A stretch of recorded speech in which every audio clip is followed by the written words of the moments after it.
Today we leave Europe behind and travel to the ancient kingdom of Okinawa, Japan. In Okinawan folklore and the indigenous Ryukyuan religion, women were viewed as the spiritual protectors of the land. The highest spiritual authority in the entire kingdom was the Kikue Ogimi, the High Priestess. She wasn't an advisor hiding in the shadows. She wielded immense spiritual power to protect the people from natural disasters, tyrants, and dark spirits. Here is the traditional legend of the High Priestess and the Dragon of the Sea Reef. The High Priestess and the Dragon of Sefa Utaki. Long ago, the islands of Okinawa were blessed by the gods, but they were also at the mercy of the vast, unpredictable ocean. The most sacred place in the entire kingdom was Sefa Utaki, a breathtaking coastal forest of massive triangular rock formations where the veil between the human world and the spirit world was thin. Here lived the High Priestess, a woman named Chinan. She was a figure of quiet majesty, wearing flowing white robes and a crown made of sacred green leaves. Unlike the kings who ruled with iron swords, Chinan ruled with empathy, prayer, and a deep understanding of the island's natural balance. The awakening of the Deep One's stormy autumn, a terrible shadow fell over the kingdom. A massive ancient sea dragon known as the Akamata woke from its century-long slumber beneath the coral reefs. This dragon was not a benevolent water spirit. It was a creature of pure, chaotic hunger.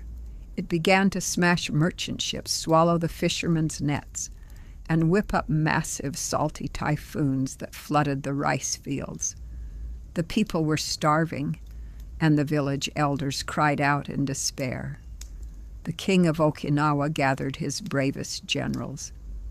"We will sail out with 100 warships," the king declared. "We will pierce the beast with iron harpoons and burn its reef to ash." Chinan, the High Priestess, stepped into the royal court. Her voice was calm but carried the weight of the ocean itself. "My king, the dragon is a part of the sea. If you attack it with iron and fire, the ocean will rise up in fury and swallow our entire island whole. Blood cannot wash away a storm. Let me go to the edge of the reef alone." The generals laughed, calling her foolish, but the king, respecting her divine authority, granted her one night to solve the crisis. The confrontation at the sacred gate. That night, as the typhoon raged, Chinan walked down to Sefa Utaki. The wind howled through the massive stone arches, and the waves crashed violently against the cliffs below. She did not bring a sword. She brought a sacred bronze mirror, a vessel of pure spring water, and her magatama, beaded jewels of spiritual power. She stood at the absolute edge of the cliff, the salt spray soaking her white robes. From the boiling surf below, the massive head of the sea dragon rose.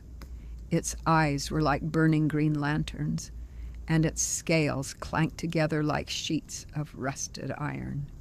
It let out a roar that shook the very foundation of the island, opening its massive jaws to swallow her.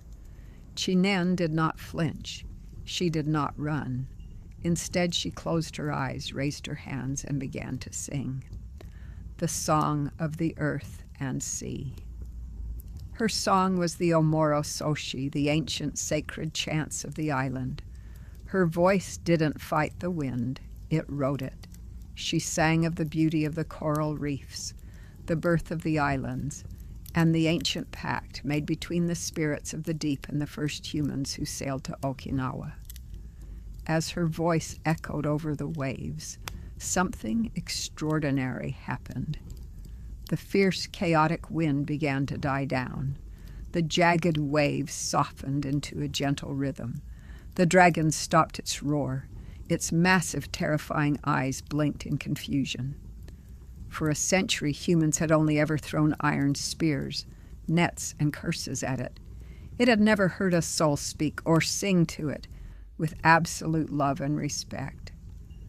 Chinan stepped closer to the edge, holding out the vessel of pure, sweet spring water. Great guardian of the deep reef, she spoke, her voice filled with maternal authority. The ocean is vast, but it cannot survive without the land, just as we cannot survive without you. We have forgotten to honor you, and for that I ask your forgiveness. Taste the sweetness of the earth and return to your peaceful sleep. The calm after the storm.